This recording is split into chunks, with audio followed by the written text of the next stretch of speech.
Paz e bem, liturgia do 16º domingo do tempo comum. A liturgia desse 16º domingo do tempo comum tem palavras de escatologia, de coisas futuras, mas ao mesmo tempo tem palavras que nos remetem ao livro do Êxodo, à passagem do povo a pé enxuto. Tem palavras de ontem e de hoje para nos orientar. Palavras de ontem, de hoje e de amanhã, porque tem a ver com escatologia, para nos orientar nessa semana que vai começar. O Evangelho é Marcos, capítulo 6, versículos de 30 a 34. E o Evangelho diz o seguinte, que os apóstolos se reuniram com Jesus. A palavra usada aqui é da mesma raiz de sinagoguei, que é sinagoga, não é um lugar onde o povo se reúne com Deus para ouvir a palavra, para refazer as forças, refazer o coração, para continuar a caminhada. É o que nós fazemos aos domingos na missa, não é? Os apóstolos se reuniram com Jesus para contar o que tinham feito e o que tinham ensinado. Jesus é, diz São Máximo Confessor, o médico dos médicos, o psicólogo dos psicólogos, podemos dizer, o psicanalista dos psicanalistas. Porque à medida que alguém conta algo, aquela pessoa tem a possibilidade de fazer uma releitura daquilo que se passou, vendo em detalhes, não é, aquilo que se passou e procurando ver o senso, o sentido das coisas, o sentido real e profundo das coisas. Notem que no texto dos discípulos de Emaús, eles contam a Jesus muitas coisas, Jesus escuta e no final reorganiza na cabeça deles o que aconteceu. E de fato o que aconteceu não foi isso, foi isso aqui. E conta de um modo diferente, não é? Então, quando nós contamos para alguém, mesmo que aquela pessoa, o ideal é que aquela pessoa, primeiro, saiba ouvir, segundo, saiba guardar como segredo, terceiro, saiba dizer alguma coisa para nos aconselhar, certo? Depois, Jesus chama para um lugar à parte, um lugar deserto. Esse lugar deserto aqui, na tradução do grego, é um lugar que só o homem e Deus conhecem. E uma história também muito subjetiva entre Deus e o homem. Jesus chama a relembrar esta história de amor entre Deus e a humanidade. O lugar deserto é também o lugar onde calam todas as coisas, para que o homem experimente, silenciando as outras palavras, escutar a única palavra que é capaz de salvar, de fato. E Jesus diz, vinde para descansar um pouco, porque a vida não é só trabalho, é preciso descansar. Quando eu penso sobre o mandamento do descanso, o dia de descanso, eu imagino o quanto os mandamentos são benéficos, não são cadeias, pelo contrário, são fontes de libertação para o homem.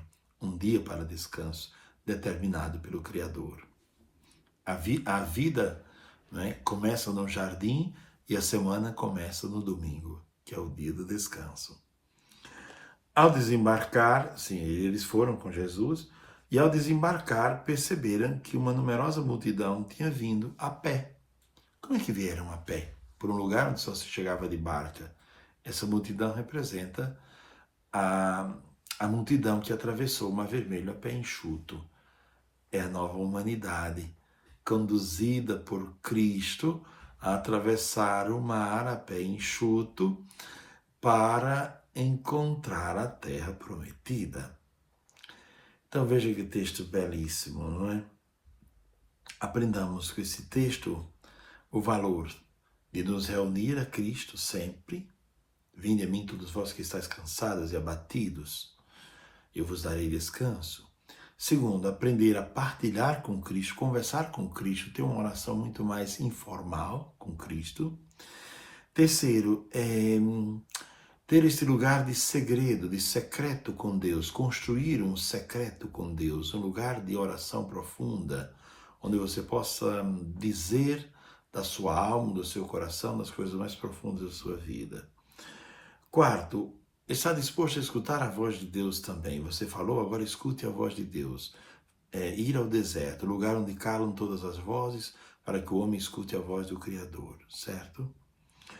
Quarto, Jesus agiu com compaixão. e viu que aquela multidão estava com ovelhas que não têm pastor. Muitos não têm pastor porque não querem pastor, são autônomos, não aceitam a opinião de ninguém. Outros estão sem pastor porque tiveram experiências negativas com pastoreios que trouxeram grandes decepções. E outros não têm pastor porque não foram apresentados ao bom pastor, não conheceram nenhum pastor, viveram uma vida sem ter nenhuma orientação. Jesus tem compaixão de quem tem uma vida desorientada. Agora, é interessante ver que Jesus, ao mesmo tempo que se preocupa que os discípulos descansem, ele também está preocupado com a multidão que está chegando. Se preocupa de ajudar os outros. Jesus é ainda aquele que sabe escutar e é aquele que, no tempo certo, ensina. E a primeira leitura nos fala, um texto tirado do profeta Jeremias, nos fala sobre o pastor. O pastor que é aquele que é responsável para unir as ovelhas e não dispersá-las, é cuidar ao invés de afugentá-las, gerar confiança, não é? E quando isso não funciona, Deus, que é o pastor dos pastores, diz: eu mesmo irei reunir as minhas ovelhas. Elas vão voltar ao campo, vão voltar a ser férteis, vão dar à luz, vão multiplicar e depois não sofrerão mais medo e nem angústia. Viver sem medo e sem angústia é luxo, não é? Nos dias de hoje. Viver sem medo e sem angústia porque se tem um pastor que cuida de tudo. Deus se serve das mediações humanas para cuidar do homem. Nós temos, de alguma maneira, um exercício de pastor. O professor é pastor, o político é pastor, o padre é pastor. Nós somos pastores e temos pessoas aos nossos cuidados. Devemos cuidar dessas pessoas segundo a orientação do pastor por excelência, que é o próprio Deus. Não dispersar as ovelhas, não fazer que se sintam angustiadas ou medrosas diante de nós e nem diante da vida. Reunir as ovelhas, cuidar e não deixar que percam a fertilidade. Fazer com que as ovelhas expressem o que há de mais belo dentro delas. Isso é fertilidade. Então tenham todos um ótimo domingo. Paz e bem.